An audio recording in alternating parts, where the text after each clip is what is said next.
কিছুদিনের ভিতরে আমি এই রকেটকে মাথাভাঙ্গা নদীর তীরে উড্ডয়ন করব। বাংলাদেশের মেহেরপুর জেলার এক প্রত্যন্ত গ্রামের এক স্কুল ছাত্র এমন এক প্রযুক্তি তৈরি করেছে যা শত্রু দেশের রকেট, ড্রোন বা যুদ্ধ বিমান দেশের আকাশসীমায় প্রবেশ করলেই সেটিকে শনাক্ত করে ধ্বংস করে দিতে পারে। শুনতে অবিশ্বাস্য মনে হলেও এটি সত্যি। সপ্তম শ্রেণীর ছাত্র আল কাসাব এখন দেশের প্রযুক্তি বিশ্বে আলোচনার কেন্দ্রবিন্দুতে। এই বিস্ময় বালকের বয়স মাত্র 12 বছর। সে গাংনী উপজেলার সাহেবনগর বহুমুখী মাধ্যমিক বিদ্যালয়ের ছাত্র। অন্য সব বাচ্চা যখন কার্টুন দেখে কিংবা মোবাইলে গেম খেলে সময় কাটায়, তখন আল কাসাব ডুবে থাকে সার্কিট বোর্ড, সেন্সর আর প্রোগ্রামিংয়ের ভেতরে। তার উদ্ভাবনী চিন্তা ও প্রযুক্তিগত দক্ষতা একেবারেই প্রাতিষ্ঠানিক কোনো সহায়তা ছাড়াই গড়ে উঠেছে। আল কাসাব উদ্ভাবন করেছে একটি এয়ার ডিফেন্স সিস্টেম, যার মূল অংশ হল রাডার, রকেট লঞ্চার, নিয়ন্ত্রণ ইউনিট এবং উন্নত অপটিক্যাল সেন্সর। এই সিস্টেম স্বয়ংক্রিয়ভাবে আকাশসীমায় কোনো অনুপ্রবেশ শনাক্ত করতে পারে এবং দ্রুত প্রতিক্রিয়া জানাতে সক্ষম। অবজেক্ট ফলোয়িং কোডিং ব্যবহার করে এই প্রযুক্তি শত্রুপক্ষের ড্রোন, হেলিকপ্টার বা রকেটকে শনাক্ত করে এবং তা ধ্বংস করার নির্দেশ দেয় রকেট ইউনিটকে। আশ্চর্যের ব্যাপার হল, এই প্রযুক্তির প্রতিটি উপাদান আল কাসাব নিজে হাতে তৈরি করেছে।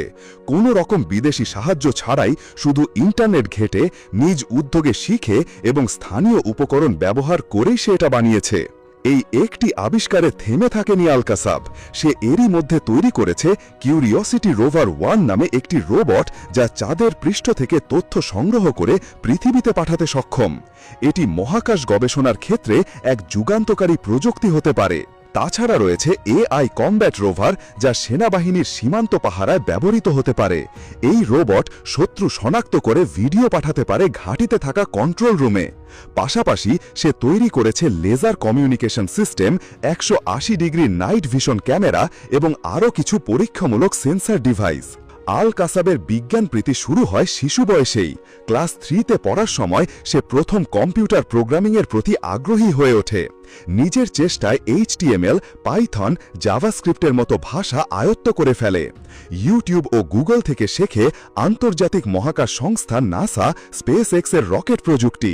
তার অনুপ্রেরণা ছিল একটাই, বাংলাদেশকে প্রযুক্তির বিশ্বে এগিয়ে নিয়ে যাওয়া। তার মেধা ও পরিশ্রমের স্বীকৃতি পেয়েছে ইতোমধ্যেই। কুষ্টিয়ার ইসলামী বিশ্ববিদ্যালয়ে আয়োজিত বিজ্ঞান মেলায় চ্যাম্পিয়ন হয়েছে তার প্রজেক্ট। উপজেলা ও জেলা পর্যায়ের একাধিক প্রতিযোগিতায় পুরস্কার জিতেছে। তবে এখনও পর্যন্ত সরকারি কোনো দিক থেকে বড় পৃষ্ঠপোষকতা মেলেনি। তার বাবা মোহাম্মদ মোসাদ্দেক হাসান স্বল্প আয়ের একজন মানুষ, কিন্তু ছেলের স্বপ্ন পূরণে প্রয়োজনীয় যন্ত্রাংশ কিনে দিতে সর্বোচ্চ চেষ্টা করে যাচ্ছেন তিনি। আল কাসাবের উদ্ভাবনগুলোর উন্নয়নের জন্য প্রয়োজন উন্নত 3D প্রিন্টার, হাই কনফিগারেশনের কম্পিউটার ও গবেষণা উপকরণ। এসব ছাড়া ভবিষ্যতের আরও উন্নত আবিষ্কার করা তার পক্ষে কঠিন হয়ে পড়বে। দেশ যদি এই প্রতিভার পাশে দাঁড়ায়, তবে অচিরেই বাংলাদেশ নিজের প্রতিরক্ষা ও মহাকাশ প্রযুক্তিতে নতুন এক যুগে প্রবেশ করবে। আল কাসাবের স্বপ্ন একদিন রকেট সায়েন্সে উচ্চ শিক্ষা নিয়ে দেশে ফিরে এসে বাংলাদেশের মহাকাশ গবেষণা এবং প্রতিরক্ষা খাতে অবদান রাখা। তার শিক্ষক ও পরিবার বিশ্বাস করেন, রাষ্ট্রীয় সহায়তা পেলে সে হতে পারে বাংলাদেশের ভবিষ্যতের প্রযুক্তি নায়ক। একটা দেশের ভবিষ্যৎ নির্ভর করে তার শিশুদের হাতের ওপর, আর আল কাসাব সেই উজ্জ্বল ভবিষ্যতের অন্যতম প্রতীক হয়ে উঠেছে। তার মতো প্রতিভা যদি সঠিক দিক নির্দেশনা ও পৃষ্ঠপোষকতা পায়, তাহলে একদিন হয়তো তার হাত ধরেই বাংলাদেশ বিশ্বের বুকে নিজের স্থান করে নেবে একজন প্রযুক্তি মহাশক্তি হিসেবে। এই 12 বছরের ছেলেটি যেন হারিয়ে না যায় অযত্নে।